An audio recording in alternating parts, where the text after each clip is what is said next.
भगूर येथील ओम साई राम सेवाभावी मंडळाची मानाची साई पालखी श्री क्षेत्र शिर्डी येथे रवाना। दरवर्षीप्रमाणे याही वर्षी भगूर ते देवळाली कॅम्प परिसरात मानाची समजली जाणारी साईची पालखी शिर्डी येथे मोठ्या उत्साहात रवाना झाली। ही पालखी श्री क्षेत्र रेणुका माता मंदिर भगूर ते श्री क्षेत्र शिर्डी पायी प्रस्थान करत असते। या पालखीत कोरोना काळ वगळता साई भक्त माता भगिनी बांधवांचा भरभरून प्रतिसाद मिळत गेला व मिळत आहे। त्यामुळे पंचक्रोशीत या पालखीला मानाची पालखी म्हणून संबोधले जाते। यावर्षी पालखी सोहळा हा पायी प्रस्थान न करता शासनाच्या आदेशानुसार राज्य परिवहन महामंडळाच्या 2 बसेस मार्गस्थ झाले। 200 यात्रेकरू सदर पालखीत दर्शनासाठी उपस्थित होते। प्रवासादरम्यान भक्तांसाठी नाश्ता पाण्याची चोख व्यवस्था करण्यात आली होती। प्रथमोपचार औषधींचा साठा सोबत होता। यात्रेकरूंनी शांततेत श्री साईबाबांचे दर्शन घेतले।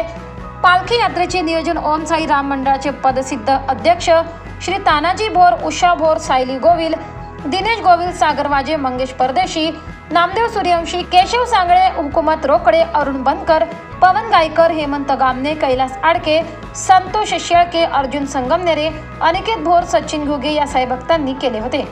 पालखी दर्शनासाठी व पादुका पूजनासाठी पंचक्रोशीतील मान्यवर पत्रकार मित्र परिवार उपस्थित होता।